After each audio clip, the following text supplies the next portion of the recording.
Orient bell tiles studio से आप देख रहे हैं एबीपी न्यूज। नमस्कार, खबर गवाह में आपका स्वागत है। मैं हूं मेघा प्रसाद और आप देख रहे हैं एबीपी न्यूज। आज की सबसे बड़ी खबर, यूपी में एसआईआर की पहली ड्राफ्ट लिस्ट जारी हो गई है। वोटर लिस्ट रिवीजन के बाद यूपी में वोटर लिस्ट से 2,89,00,000 नाम काटे गए हैं। उत्तर प्रदेश के मुख्य निर्वाचन अधिकारी नवदीप रिवना ने यह बताया कि दावे और आपत्तियां दर्ज कराने के लिए अवधि 6 जनवरी से 6 फरवरी 2026 तक तय की गई है। अब चुनाव आयोग के मुताबिक उत्तर प्रदेश में कम से कम 12.55 करोड़ मतदाता हैं, जो पहले से 15.44 करोड़ थे। यानी पहले चरण के बाद 2,89,00,000 नाम कट गए हैं। तो अब इन आंकड़ों का जिससे साझा किया गया है चुनाव आयोग के द्वारा, उसके बाद अब पॉलिटिकल रिएक्शंस बहुत आ रहे हैं। लेकिन चुनाव आयोग ने यह बताया है कि जिन लोगों ने अपना पता बदल लिया या अपने स्थान पर नहीं मिले, उनकी संख्या 2,17,00,000 है। बड़ी संख्या है ये। इसके साथ ही मृतक वोटरों की संख्या 46,23,000 है। वही उन लोगों की भी वोट काटे गए हैं जिनके नाम एक से ज्यादा स्थानों पर पाए गए थे या दर्ज किए गए थे। उनकी संख्या 25,47,000 है। तो इन सबको मिलाकर लगभग 2,89,00,000 वोटरों की नाम जो पहले से दर्ज थे, उन सारे नामों को हटाया गया है। एक तरीके से जो हम कह रहे थे पहले से सैनिटाइज करने की पूरी प्रक्रिया है एसआईआर। जो लोग नहीं मिले अपनी जगह पर, जिनका स्थानांतरण हो गया है, जो 2 जगह जिनके नाम दर्ज हैं, या वो लोग जो मृत हो चुके हैं, उन सब के नाम हटाए गए हैं।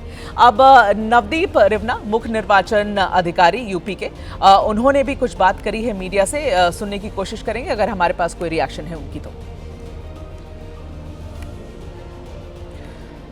नवदीप रिवना अभी हमारे साथ जुड़ रहे हैं लाइव जी।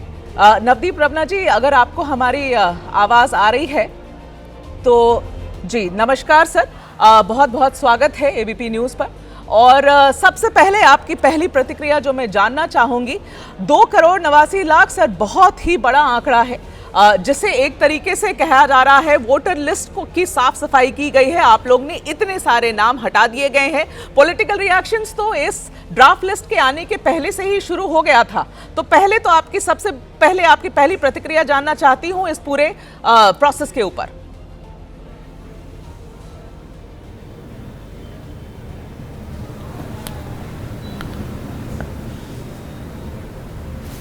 आवाज गई। मैं सर, आपको हमारी आवाज आ रही है? पहले आप वो कंफर्म करें, फिर मैं सवाल पूछूंगी आपसे। सुन पा रहा हूं जी जी, सुन पा रहा हूं जी। तो सर मेरा पहला सवाल आपसे यही था कि बहुत बड़ा आंकड़ा है ये, 2,89,00,000 लोगों को निकाल दिया गया है। एक तरीके से साफ सफाई की गई है वोटर लिस्ट की। आपकी पहली प्रतिक्रिया क्या है? जी, मैं पहला तो थोड़ा सा ये संशोधन करना चाहूँगा।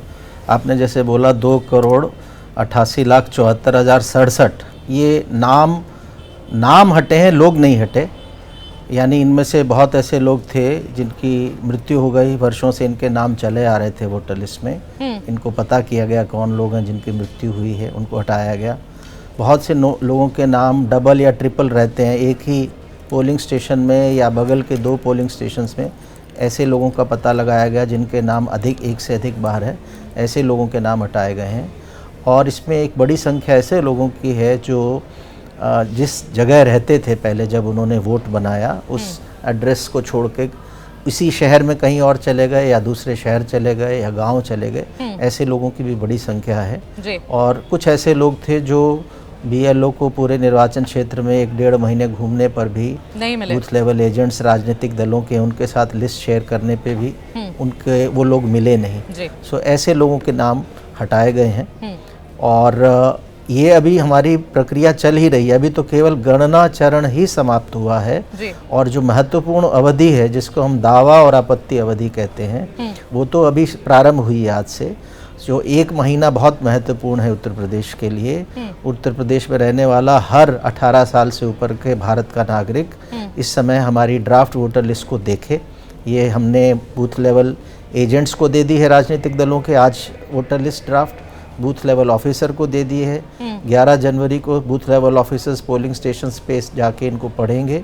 इसके अलावा हमारे वेबसाइट पे भी co.uttarpradesh.nic.in का जो वेबसाइट है उस पे जैसे ही हम उसको देखते हैं, पहले अभी हमारा पॉपिंग विंडो आता है SIR 2026 ड्राफ्ट लिस्ट, तो हर व्यक्ति उस पे जाके देख सकता है और वो सर्चेबल है। उस पर अपना एपिक कार्ड, जैसे ही एपिक नंबर लिखेंगे फोटो आइडेंटिटी कार्ड का, वो तुरंत बता देगा कि वोटर का नाम किस बूथ में किस सीरियल नंबर पे है। और अगर उसमें नहीं आता तो फिर वहीं फॉर्म 6 अवेलेबल है, उसको डाउनलोड करके भर के घोषणा पत्र के साथ अगर देंगे तो उनका नाम वोटर लिस्ट में, जो फाइनल वोटर लिस्ट है, उसमें आ जाएगा।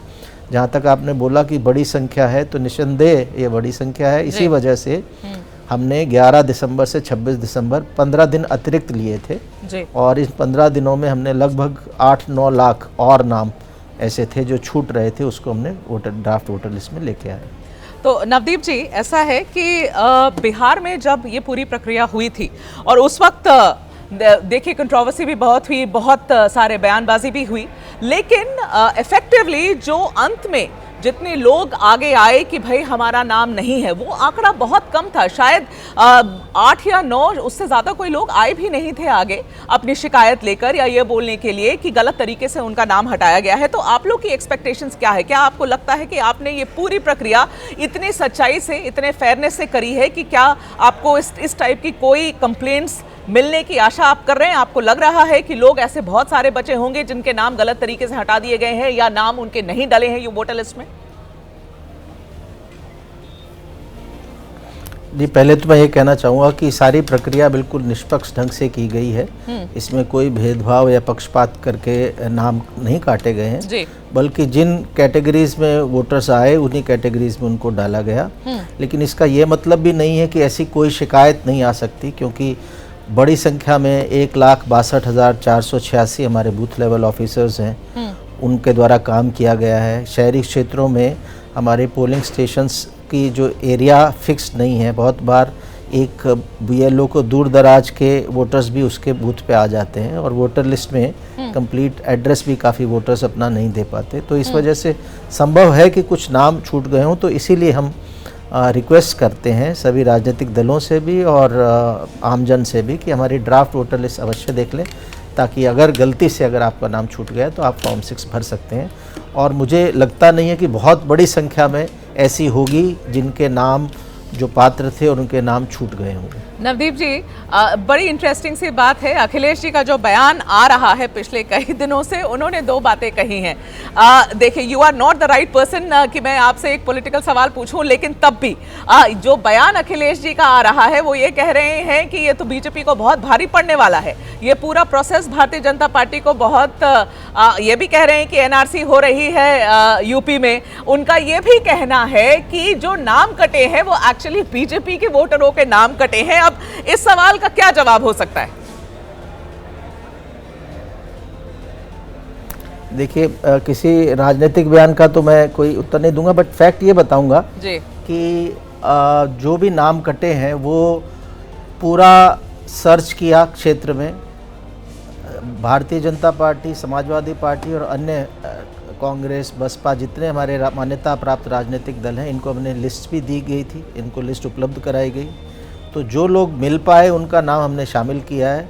ये तो संभव किसी के लिए नहीं है कि 2,89,00,000 वोटर्स को एक एक को जाके, वो जिनके नाम जो मिले ही नहीं, इनमें से काफ़ी तो मृत और डुप्लीकेट है, तो उनकी तो बात ना करें। अगर हम केवल 2,17,00,000 की बात करें जो मिसिंग या परमानेंटली शिफ्टेड है, तो वो तो हमें मिले ही नहीं, तो हम कैसे बता सकते हैं जब तक उससे मिले नहीं कि वो किसके समर्थक हैं। नवदीप जी, देखिए, पिछली बार बिहार को लेकर पहली बार आप लोग बिहार में ये सारी प्रोसेस कर रहे थे, तो उस वक्त क्या कहा विपक्ष ने? इंडिया अलायंस के लोगों ने क्या कहा? उन्होंने ये कहा कि चुन चुन के वो जो वोटर्स हैं, ऑपोजिशन के वोटर्स हैं, चुन चुन के उन्हें लिस्ट से बाहर कर दिया गया। अब इस बार तैयारी है आप लोग की पूरी कि अब जब बयानबाजी शुरू होगी, जब एलिगेशंस आने शुरू होंगे ज्ञानेश जी के ऊपर, आप लोग सबके ऊपर तैयारी रख रहे हैं आप उनकी? यूपी बहुत बड़ा प्रदेश है और ये बड़ा आंकड़ा है जिसकी बात कर रहे हैं हम आज।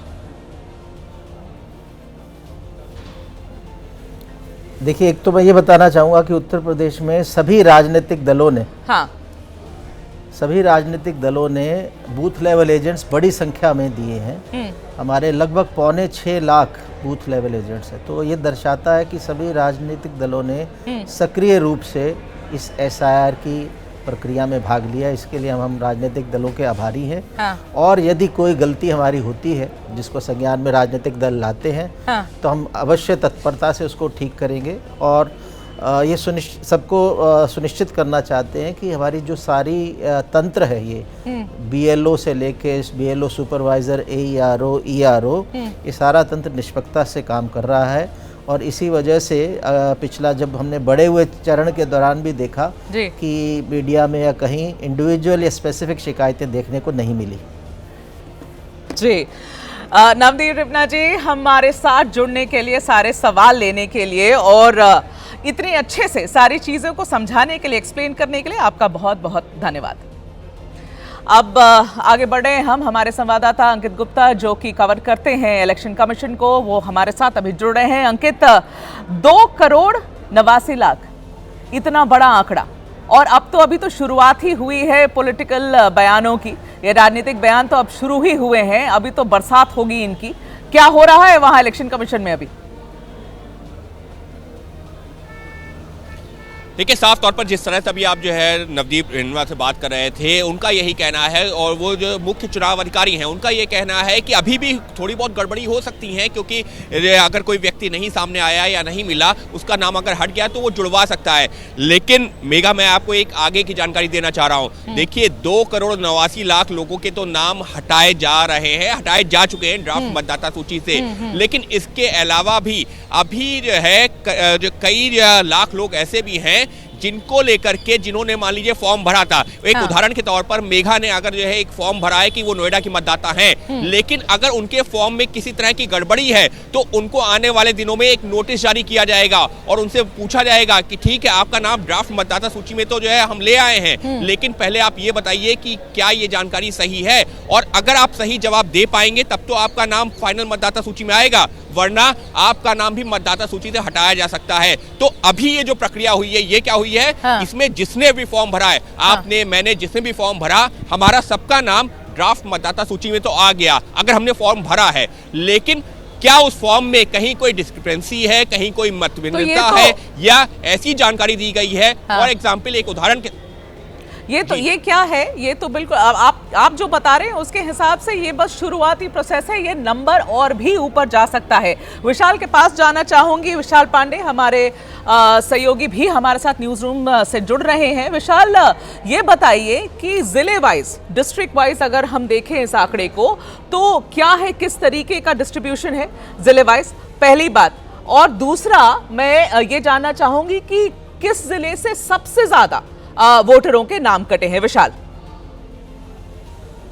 मिल रही है लगभग 12 लाख के आसपास वोट अकेले लखनऊ जिले से कटे हुए हैं। गाजियाबाद में 8,18,139 वोट कट चुके हैं। इसके साथ ही साथ आजमगढ़ में 5,66,000, गोरखपुर जो कि योगी आदित्यनाथ का शहर है, वहां पर 6,45,625 वोट कटे हुए हैं। अयोध्या में 3,37,000 वोट जो ड्राफ्ट मतदाता सूची उसके मुताबिक कटे हैं। वाराणसी में 5,73,203 और प्रयागराज में 11,56,305 वोटर्स के नाम ड्राफ्ट मतदाता सूची में नहीं है। लेकिन मेगा, ये जो 1 महीने का समय है, ये असली तौर पर राजनीतिक दलों की लड़ाई का महीना है, क्योंकि दावे और आपत्ति इस वोटर लिस्ट को लेकर जो राजनीतिक दल जितना ज्यादा बूथ पर सक्रिय होगा वो उतना ज्यादा अपने पार्टी के फेवर में काम कर पाएगा, क्योंकि जो मुख्य निर्वाचन अधिकारी हैं उनकी तरफ से साफ तौर से कहा गया दावा और आपत्ति का जो मौका है वो 1 महीने का है। यानी जिनके नाम वोटर लिस्ट में है ड्राफ्ट, अगर उसमें किसी को आपत्ति है, किसी भी पॉलिटिकल पार्टी को या किसी इंडिविजुअल को, तो वो उस आपत्ति को दर्ज करा सकता है। उसके बाद उस संबंधित मतदाता को नोटिस जारी किया जाएगा। दावा अगर किसी का नाम छूट गया है तो वो अपना दावा दे सकता है फॉर्म 6 सबमिट करके। लेकिन यहां पर जो घोषणा पत्र है उसे ऑनलाइन नहीं किया गया। कहीं ना कहीं चुनाव आयोग को इस पर देखना चाहिए। वो घोषणा पत्र BLO के पास ही जाकर सबमिट करना होगा। तो ये एक महीना काफी महत्वपूर्ण होगा। और इसमें जो वोटर्स अभी अपना लगभग 15 लाख की संख्या में, जो नवदीप रेणुवा ने बताया था, जिन्होंने फॉर्म 6 भर दिया है, उन पर भी काम जारी है, उनका सत्यापन किया जा रहा है। तो ये अंतिम लिस्ट नहीं है, ये एक महीना मतदाताओं के लिए, राजनीतिक दलों के लिए और चुनाव लड़ने वाले जो आने वाले चुनावों में प्रत्याशी हैं उनके लिए काफी महत्वपूर्ण है। ये उनके होमवर्क का सबसे बड़ा समय होगा। मेघा, ठीक है। जी बिल्कुल, आप वही बात कह रहे हैं जो नवदीप जी भी बता रहे थे, लेकिन एक बार ग्राउंड पे वापस जाना चाहूंगी। विवेक राय जो हमारे सहयोगी लखनऊ से जुड़े हुए हैं। विवेक, देखिए वहां के राजनीतिक हलकों में क्या अब चल रहा है? इसी का इंतजार था, इस लिस्ट की बस इसी लिस्ट भर की देरी थी, और पिछले 3 दिनों से सबकी आंखें लगी हुई थी कि भाई कितने लोग कहां से हटाए जाएंगे, कौन होंगे ये लोग। अब ये तो ड्राफ्ट लिस्ट आ गई है सामने, क्या हो रहा है वहां?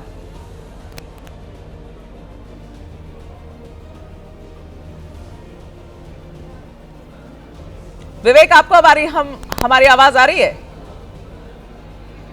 चलिए, अभी विवेक अभी नहीं है हमारे साथ, लेकिन आगे बढ़ते हैं। मनोज काका जी, ये है समाजवादी पार्टी से, और एसएन सिंह जी, प्रवक्ता बीजेपी, ये दोनों हमारे साथ जुड़े हुए हैं। मनोज काका जी, सबसे पहले आपको दूंगी मैं मौका, बताइए, आप तो उबाल पे हो ही रहे होंगे, आप लोग सब, क्या कहना है अब आपको? 2 करोड़ 89 लाख? नहीं, हम लोग ये तो पूरे लोकतंत्र के लिए, ये जितने भी लोकतंत्र का भारत में और उत्तर प्रदेश में मानने वाले लोग हैं, ये उत्तर प्रदेश में जो वोटर की संख्या थी वो 15 करोड़ 44 लाख थे, अब करते हुए 12 करोड़ 55 लाख हो गई है। 2 करोड़ 89 लाख वोटर कट गए हैं। और जो राष्ट्रीय अध्यक्ष जी ने बात कहा कि सबसे ज्यादा बीजेपी के वोटर कटे हैं, वो जो बात है उसके समक्ष तथ्य है कि सबसे ज्यादा बीजेपी की सीट कहाँ है। सबसे ज्यादा बीजेपी का संसदीय क्षेत्र लखनऊ है। हमेशा से अटल जी तक यहाँ से संसद होते रहे। आज माननीय राजनाथ एसएन सिंह जी, यही तो मैं पूछ रही थी, यही तो मैं नवदीप जी से भी पूछ रही थी। मेरी बात तो पूरी हो जाए। प्रयागराज में 11 लाख कट गए, लखनऊ में 12 लाख, आगरा में 8,36,000। मनोज जी, आप दुरुस्त होकर आइए, आपकी आवाज नहीं आ रही। मनोज जी, आप दुरुस्त होकर आइए। सबसे ज्यादा वोट कटे। मनोज जी, आपकी ऑडियो में हमें थोड़ी परेशानी हो रही है, आपके ऑडियो को पहले फिक्स करते हैं, फिर आपके पास वापस आएंगे। कट के आवाज आ रही है आपकी। लेकिन एसएन सिंह जी, जो बात हम समझ सके, मनोज जी जो कह रहे थे कि सबसे ज्यादा आप ही लोग के वोट कटे हैं, शहरी वोट बहुत कटे हैं, जो बीजेपी का गढ़ माना गया है और बीजेपी का गढ़ रहा भी है। एसएन सिंह जी, ये जो बात कह रहे हैं, अखिलेश जी भी कह रहे हैं और आज इनके प्रवक्ता भी कह रहे हैं, आप बताइए इसके ऊपर आपकी क्या प्रतिक्रिया है? मेहता जी, देखिए, अखिलेश जी के बयानों पे ना उत्तर प्रदेश में एक कहावत है, छड़े रुष्टा छड़े तुष्टा रुष्टा तुष्टा छड़े छड़े। कभी अखिलेश जी कहते हैं ये तो हमारे वोट कट रहे हैं, ये भारतीय जनता पार्टी ने भी लोग के कान में पता नहीं जाके क्या क्या कह दिया, और सब समाजवादी पार्टी के लोगों का वोट कट रहा है। फिर उन्होंने कहा कि नहीं ये SIR थोड़े ना हो रहा है, तो NRC हो रहा है। फिर उन्होंने कहा नहीं हमारे नहीं, ये भारतीय जनता पार्टी के वोट करे। इसलिए मैंने कहा कि बिहार की हार के बाद अखिलेश जी का मानसिक संतुलन थोड़ा सा ऐसा हो गया है कि वो गणित जो है गड़बड़ा गई, गणित नहीं निकाल पा रहे। मनोज जी, एक बात और कहूंगा मेहता जी, मनोज जी, अखिलेश जी का मानसिक संतुलन हिल गया है, ऐसा कह रही बीजेपी।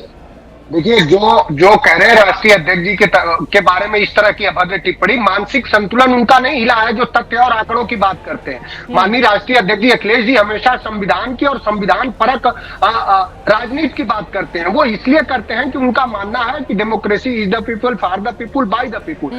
मानसिक संतुलन उनका खो गया है, जो अंकिता भंडारी बेटी को न्याय नहीं दे पा रहे हैं, जो अरावली के पहाड़ों को वो बता रहे हैं, जो इंदौर में दूषित पानी पिला रहे हैं, जो एक बेटी को VIP सर्विस देने के लिए एक व्यक्ति की जान ले लेते हैं। तो ऐसे निर्ममों और निष्ठुरों का मानसिक संतुलन खो गया। मानसिक संतुलन उसका थोड़ा खोया है जो देश के संविधान और लोगों के लोकतंत्र, मानवता और लोगों के रोजगार की बात करे। कौन सा गलत बात कह दिया उन्होंने? जो बात कहा उसके समक्ष उन्होंने अपना वो प्रस्तुत किया। अब आप बिलबिलाते हो, आपके समय तो मैंने बोला नहीं, तो आप मेरी भी तो बात पूरी होने दीजिए। ठीक है, एसएन सिंह जी को भी देखिए, मौका दीजिए। एसएन सिंह जी, जवाब दीजिए। 10 सेकंड। मनोज जी, मैं अब भी कह रहा हूं, जो सही है, जिसका कटा है ना, केवल वही नहीं आपका है, जिसका नहीं कटा है वो भी आपका है। आप कटे वाले को लेके क्यों इतना परेशान है कि जिसका कट गया वो हमारा है, जिसका कट गया वो भारतीय जनता पार्टी। आप ये मानकर चलिए कि जो सही है, अगर वो नहीं है तो 1 महीने का समय वो जुड़ जाएगा, और जो सही नहीं है वो हमारा है ये कहने से अगर कोई भारत का नागरिक नहीं है, 18 साल की आयु नहीं प्राप्त किया है, या दूसरे जगह का मतदाता हो गया, या किसी और राज्यों में चला गया है, तो उसका नाम नहीं जुड़ेगा। रोने धोने से नाम नहीं जुड़ता है, वो चाहे समाजवादी पार्टी के नेता कहें, चाहे समाजवादी पार्टी के प्रवक्ता कहें। और मेधा जी एक बात तो है ना कि भाई आप के बीएलओ बीएलए सभी लोग थे ना, आप बताएंगे ना कि वाजिब कौन भारत का वोटर है जो भारत का नागरिक और उसका वोट कट गया। अगर कट गया तो 1 महीने का समय है, समाजवादी पार्टी के लिए भी समय है और संपूर्ण जितनी राजनीतिक पार्टियां उनके लिए भी समय है। आप लेकर आइए, ऐसे लोगों को बताइए कि ये वाजिब वोटर है, भारत के नागरिक है, 18 साल की आयु प्राप्त कर लिए हैं, इनका कट गया है, तो कटे वाले जुड़ जाएंगे। लेकिन हाँ, सिर्फ कटे वाले फला के हैं, अब मैं अपनी बात कहूं, जो सही है वो सही है और जो गलत है वो नहीं है। क्यों विश्वास नहीं करते इलेक्शन कमीशन पे मनोज जी? भारत का नागरिक नहीं क्यों विश्वास नहीं करता इलेक्शन कमीशन पे आप लोगों को? देखिए मेधा जी, हमको सबसे ज्यादा संवैधानिक मान्य और मूल्यों पर विश्वास। उस इलेक्शन कमीशन पर कौन विश्वास करेगा? जो चंडीगढ़ में हुआ उस पर आप विश्वास करेंगी? देश के इलेक्शन कमीशन पर कौन विश्वास करेगा? जब देश के मुख्य निर्वाचन आयुक्त का चयन ही जब सिर्फ राजनीतिक दल जो पार्टी सत्ता में हो उसको चुनने का हक है। हमारी संवैधानिक सर्वोच्च व्यवस्था है, न्यायिक व्यवस्था, उसमें एक मुख्य न्यायाधीश की व्यवस्था दी गई थी। उससे भारतीय जनता पार्टी बिलबिला गई कि अगर न्यायिक लोगों का हस्तक्षेप होगा तो हम अपने लोगों को चयन नहीं कर पाएंगे। तो देश के निर्वाचन आयोग पर कौन कितना भरोसा कर रहा है ये कौन नहीं जान रहा। बिहार में आप निर्वाचन आयोग तो ये कह भी रहा है ना मनोज जी, निर्वाचन आयोग तो ये कह रहा है ना कि पारदर्शी तरीके से हमने सारा काम किया है, निष्पक्ष तरीके से किया है। जिनको अपना नाम जुड़वाना है, जिनके साथ गलत हुआ है, 1 महीने का समय है, आइए अपना नाम जुड़वाइए। अब परेशानी तो तब होगी कि आप जाएंगे और तब भी इलेक्शन कमीशन मना कर दे। लेकिन 2 मिनट होल्ड करिए आप लोग जरा, मैं एक बार वापस विवेक राय के पास जाना चाहती हूँ। विवेक राय लखनऊ में मौजूद है। विवेक, बताइए राजनीतिक हलकों में वहां क्या चल रहा है? ये देखिए, आपको बता दूं कि आज जो एक तरीके से जो डेटा निकल के सामने आए, इस डेटा को लगभग आंकलन लोगों के पास सोर्स बेस्ड जानकारियां लगभग ऐसी ही पिछले 1 हफ्ते से मार्केट में आ गई थी कि 2 करोड़ 89 लाख लोगों के जो नाम हैं वो कट रहे हैं। और इसके साथ साथ आपको बता दूं कि हालांकि जो जिलेवार डेटा निकल के सामने उसमें तमाम जो महानगरों के नाम निकल के सामने आए, इसके साथ साथ उत्तर प्रदेश के जो तमाम शहरी क्षेत्र हैं, शहरी क्षेत्रों में बड़ी संख्या में जो वोटरों के नाम है वो कटे हैं, जिसको लेकर के इस बात को लेकर के अंदेशा हमेशा लगाया जा सकता है जाता है कि जो शहरी वोटर वो बीजेपी का वोटर है और वो कहीं ना कहीं वो नाम कटे हैं, जिसको लेकर के ये आशंका होती है। क्योंकि सीएम भी एक समय पर ये बात कह रहे थे कि तमाम जो बीजेपी के वोटर हैं उनके नाम कट रहे हैं। और इसीलिए उन्होंने लास्ट के समय में पिछले 1 हफ्ते में हमने देखा था जब एसआईआर का लास्ट चरण चल रहा था, तो उन्होंने तमाम मंत्रियों की ड्यूटियां अलग अलग जिलों में लगाई थी कि मंत्री जाकर के अपने अपने जिलों में देखें, स्थितियां देखें और एसआईआर में किसी का नाम न कट पाए, इसको लेकर के चीजें जो है वो देखी जाए। हालांकि फिलहाल जो आंकड़े हैं वो आ चुके हैं, लेकिन अभी ये फाइनल लिस्ट नहीं है, अभी 2 महीने का वक्त है। 6 मार्च को फाइनल लिस्ट आएगी। 1 महीने में तमाम जो आपत्तियां हैं वो दर्ज होंगी, चेंजेस होंगे और ये मान के चला जा सकता है कि आने वाले समय में ये आंकड़े ये नहीं होंगे। तमाम जिनके नाम छूट गए हैं उनके नाम और जुड़ेंगे और इसके साथ साथ जो राजनीतिक आरोप प्रत्यारोप है वो तो अपनी जगह चलता रहेगा, पर जो भी वाजिब व्यक्ति है वो अगर यहाँ पर आएगा तो उसका कहीं ना कहीं नाम जो है वो जरूर जुड़ेगा। इस तरीके का आश्वासन जो है वो आयोग दे रहा है फिलहाल। ठीक है, आपने सुना एसएन सिंह जी और मनोज काका जी, हमारे सहयोगी क्या कह रहे हैं, विवेक क्या कह रहे हैं लखनऊ से कि सीएम को भी ऐसी ही आशंका थी और मिनिस्टर्स को अलग अलग जगह लगाया गया था। तो एसएन सिंह जी ये बताइए, ये वोट कटेंगे तो किसका फायदा, आपके हिसाब से किसको फायदा? नहीं मेधा जी, देखिए भारतीय जनता पार्टी की केंद्र में भी सरकार है, भारतीय जनता पार्टी की उत्तर प्रदेश में सरकार है, 21 राज्यों में सरकार है। हमारे तो सभी वोटर हैं। हम समाजवादी पार्टी की तरह थोड़े ना कहेंगे कि हमारे केवल वो कटे वाले वोटर हैं और नहीं कटे वाले नहीं वोटर हैं। हमारे सभी वोटर हैं और हम सुनिश्चित करेंगे और संवैधानिक संस्था सुनिश्चित करेगी, चुनाव आयोग सुनिश्चित करेगा, सुप्रीम कोर्ट ने भी कहा है, चुनाव आयोग ने भी कहा है और हम भी जिम्मेदारी से कह रहे हैं कि कोई भी व्यक्ति जो भारत का नागरिक है और जो वोट देने के लिए अधिकृत है उसका वोट नहीं कटेगा, वो वोट देगा। आज भी कह रहे हैं मेधा जी, समाजवादी पार्टी का काम है सवाल उठाना और बवाल मचाना, 2 के अलावा तीसरा काम करते नहीं। आप कैसे मनोज जी जल्दी से जवाब दीजिए, सवाल उठाना बवाल काटना यही काम है आप लोगों का। मनोज जी जल्दी जवाब दीजिए। देखिए मेधा, ये इनको पता नहीं है कि देश की संस्कृति और दुनिया की संस्कृति और लोकतंत्र हमेशा सवालों से ही मजबूत हुआ। तो सवाल उठाना तो हमारा विपक्ष में रहते हुए हमारी महती जिम्मेदारी है कि मैं सवालों से लोकतंत्र को और लोकतंत्र के मूल्यों को समाजवादी पार्टी मजबूत करे। अगर किसान के पक्ष में, बेरोजगार के पक्ष में और हाशिए पे खड़े तबके के पक्ष में सवाल उठाने से अगर बीजेपी घबराती है तो माफ करिए, आपका कीर्तन हम लोग नहीं गाएंगे। लगातार जो लोगों के जीवन से जुड़े जो बुनियादी सवाल है, चाहे उनका लोकतांत्रिक हक हो, सामाजिक हक हो, आर्थिक हो, राजनैतिक हो, उसके सवाल हम लोग और मुखरता से उठाएंगे। ठीक है, मुखरता से उठाइए सवाल, मुखरता से उठाइए सवाल, बिल्कुल सही बात है, आपका काम है, आपका हक है, आपका हक है सवाल उठाना। तो धन्यवाद करना चाहूंगी मनोज जी, एसएन सिंह जी, आप दोनों का, मेरे सारे सहयोगी का। सोमनाथ मंदिर पर हमले के 1000 साल पूरे होने पर पीएम मोदी ने लेख लिखा था। पीएम मोदी ने अपने लेख में इस बात का जिक्र किया था कि किस तरह बार बार हमलों के बावजूद सोमनाथ मंदिर अडिग खड़ा रहा। अब संत समाज भी इस मुद्दे पर पीएम मोदी के साथ हैं और सोमनाथ मंदिर को लेकर पीएम मोदी के लेख का स्वागत कर रहे हैं।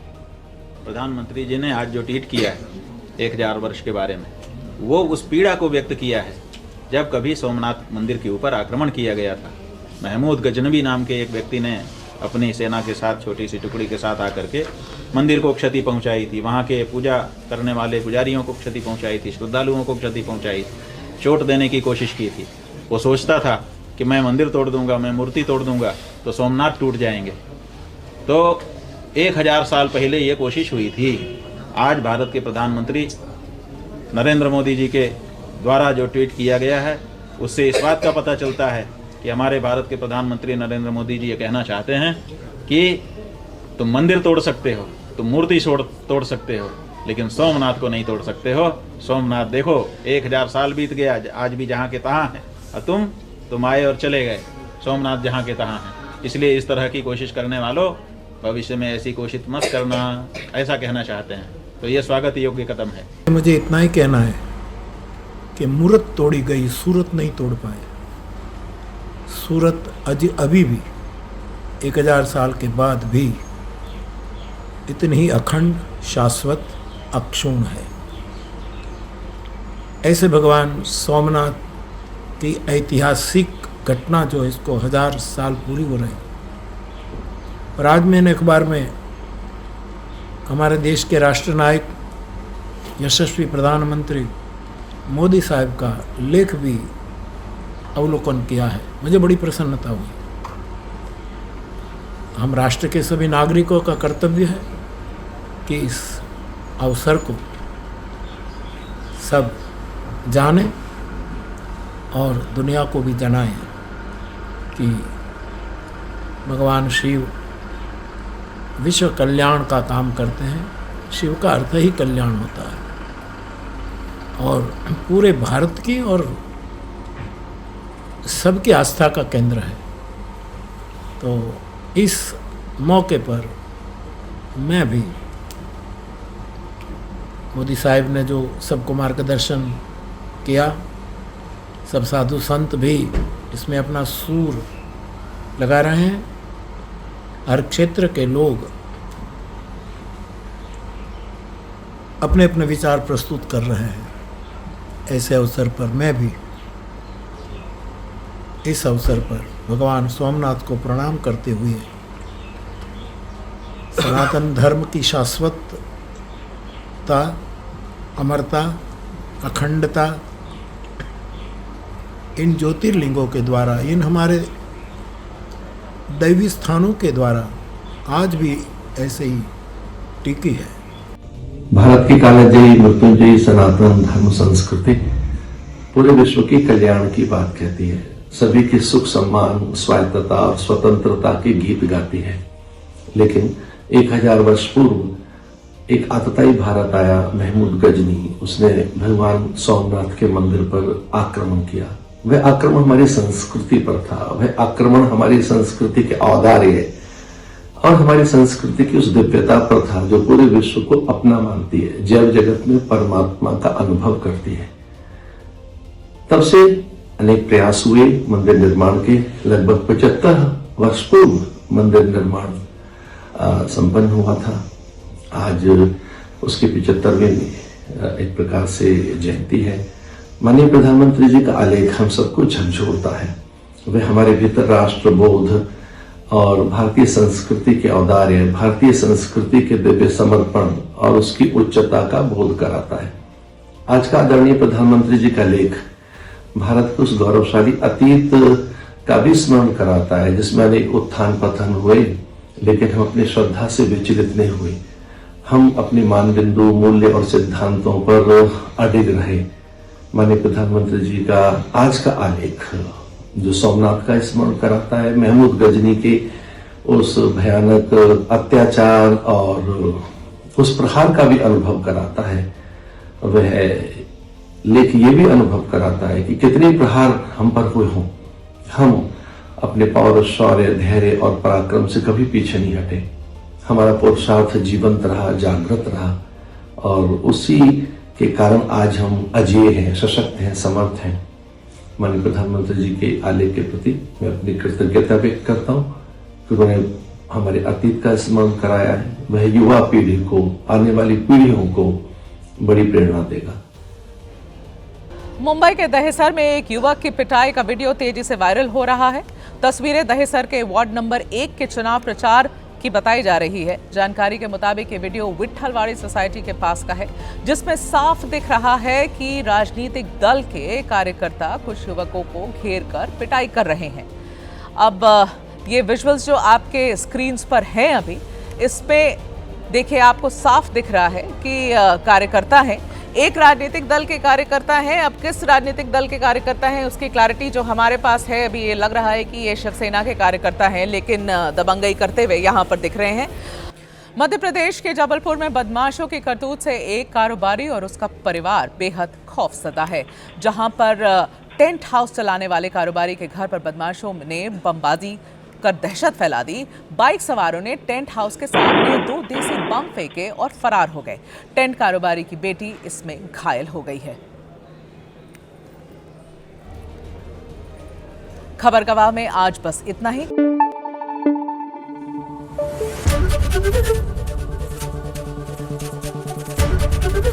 एबीपी न्यूज आपको रखे आगे।